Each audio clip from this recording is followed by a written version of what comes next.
Olá pessoal, e nesse vídeo nós vamos abordar o que pode colocar seu patrimônio rural em risco. No vídeo anterior, né, Vanessa, a gente viu aqueles 3 círculos, né, que contemplam a propriedade familiar rural.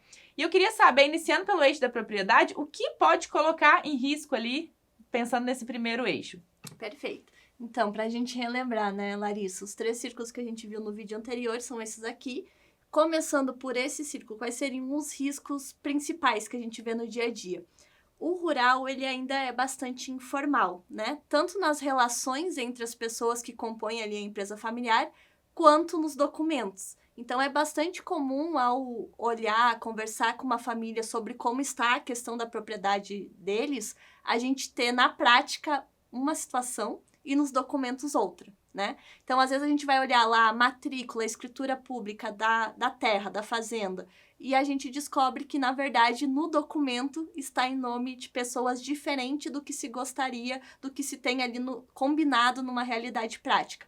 Ou está no nome do vendedor antigo, ainda não foi formalizado, né, uma eventual compra e venda, por exemplo, ou às vezes está no nome de alguns membros da família, mas a gente gostaria que estivesse em nome de mais pessoas, né?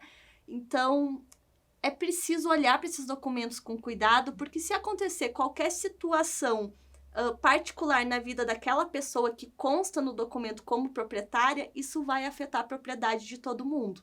Então, vamos pensar no vendedor que ainda consta lá na matrícula como proprietário. Se essa pessoa vier a falecer, ela vai ter herdeiros. Então, a gente vai ter que combinar com os herdeiros como vai ser a passagem desse patrimônio.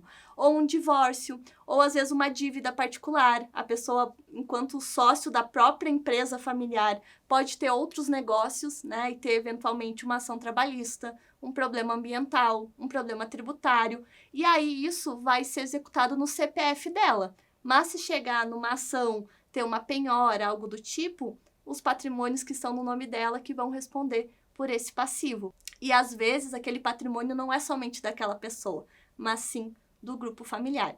Então a gente tem como principais riscos essa questão do documento não estar relacionado com a realidade prática que a gente deseja. Além disso, Vanessa, na propriedade é muito comum a compra de maquinários ou de benfeitorias provenientes de financiamentos. Nesses casos, ainda tem riscos também nessa situação? Pode existir. Por quê? Geralmente, quando a gente vai comprar um maquinário ou fazer uma benfeitoria de maior valor na propriedade, a gente conta com financiamento bancário. Então, o que é a praxe do dia a dia? A gente vai lá no banco, verifica as linhas de crédito disponíveis, vê qual membro da família tem a melhor linha, a melhor taxa de juros disponível e faz o financiamento. Juridicamente, aquela pessoa que financia vai ser a proprietária do bem que está sendo adquirido, seja o maquinário, a benfeitoria. Então, se a gente não tiver algum documento que regre essa propriedade de uma forma diferente, aquele bem vai ser somente daquela pessoa. Se esse não for o desejo da empresa familiar, isso vai ser um problema, porque aí a gente tem, de novo, um bem no nome de uma pessoa, mas, na verdade, o bem é do grupo. E a gente pode pensar em alguns documentos, como um contrato de parceria, um contrato de condomínio, para que, no papel, venha essa informação de quem são os proprietários e em quais percentuais cada um tem essa propriedade sobre determinado bem. Ótimo, Vanessa, importantíssimo mesmo a utilização desses documentos, né? E nos casos de terra, a utilização dos mesmos documentos?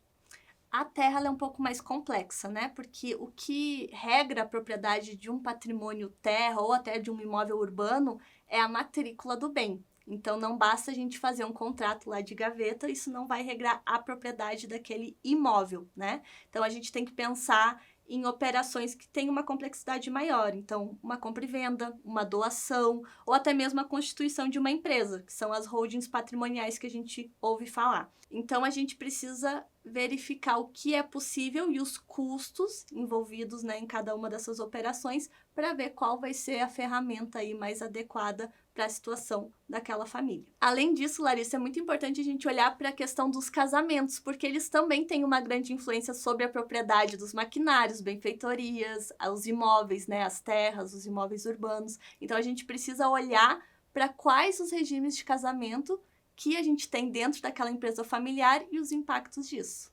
Importantíssimo esse tema mesmo, Vanessa. Então, nesse vídeo a gente viu o que pode colocar o patrimônio rural em risco, né? E quais as ferramentas que a gente tem ali para utilizar. E no próximo, nós vamos abordar sobre o regime de casamento, né? E qual o impacto dele ali na empresa familiar rural. A gente se vê lá.